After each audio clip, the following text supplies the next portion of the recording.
এই দুর্গাপুরে এরকম একটাই বাইক আছে যেটা এরকম মডিফিকেশন হয়েছে। সাইডের লুকটা, ফ্রন্টের লুক এরকম লাগছে। আর এই সাইডের এই একটা ডিআরএল, এই একটা ডিআরএল এখানে লাগানো আছে। তারপরে এই যে টেনার,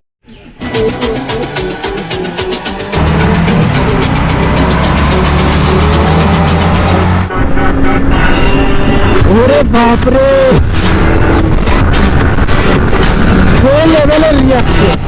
hello WhatsApp guys, welcome back to my channel, welcome back to my new video.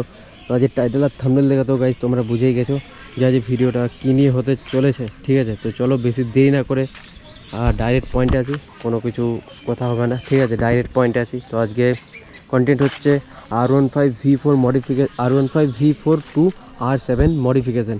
তো আজকে এই বাইকটার সামনে আছে, এই বাইকটা তো তোমরা দেখে চিনতেই পারছো যে এটা কার বাইক।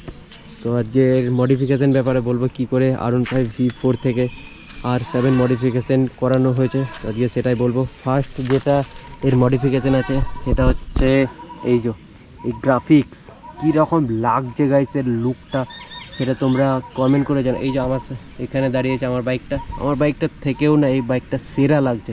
এই গ্রাফিক্স যেটা করানো হয়েছে না সেটা মারাত্মক লেভেলের গ্রাফিক্স আছে। এই দুর্গাপুরে এরকম একটাই বাইক আছে যেটা এরকম মডিফিকেশান হয়েছে।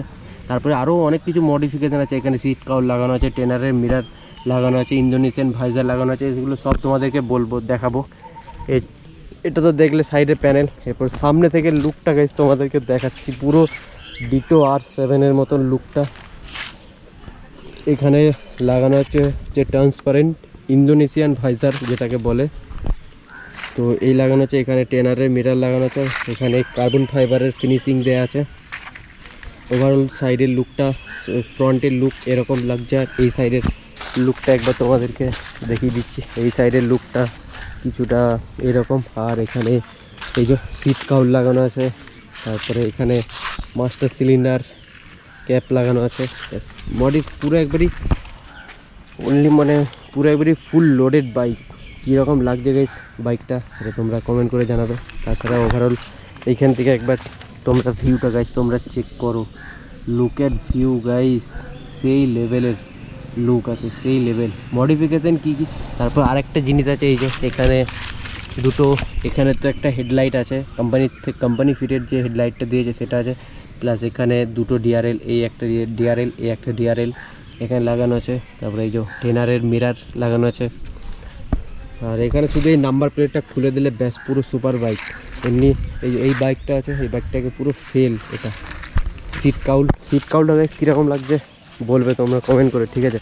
আর পুরো ফুল মডিফিকেশান কীরকম সেটা তোমরা আমাকে কমেন্ট করে জানাবে, ঠিক আছে। বেশি বড় করব না ভিডিওটা এতটুকুই। তারপরে এই বাইকটাকে তো তোমরা দেখবে আমার ভিডিওতে দেখেছো আগের চ্যানেলে আর কি। তো আমাদের সাথেই রাইড করবে, তো তারপরে সব জানাবো। এই হচ্ছে বাইকের লুকটা ওভারঅল, একটা 360 ভিউ দেখ, কিছু রিলস সিনেমেটিক শট দেখে না।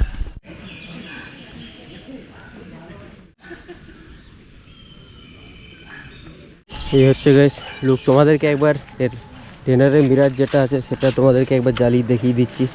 টেনারের মিরারটা মানে অ্যাকচুয়ালি লাগছে কীরকম সেটা গাইস তোমরা চেক করো। Look at this machine guys, সেই লেভেলে লাগছে, সেই লেভেলের। তো তোমরা কমেন্ট করে জানাবে। আর যারা এর থেকেও ভালো মডিফিকেশান, আর যদি তোমাদের হাতে কেউ চেনাশোনা থাকে তাহলে কমেন্ট করে জানাবে এই বাইকটা মডিফিকেশান কীরকম লাগছে, ঠিক আছে। তো এই সাহায্য মতন ভিডিওটা এখানেই শেষ করলাম। যদি ভিডিওটা ভালো লাগে তাহলে লাইক করবে, শেয়ার করবে, কমেন্ট করবে। টাটা বাই বাই, আবার কোনো একটা নেক্সট ব্লগে দেখা হচ্ছে। টাটা।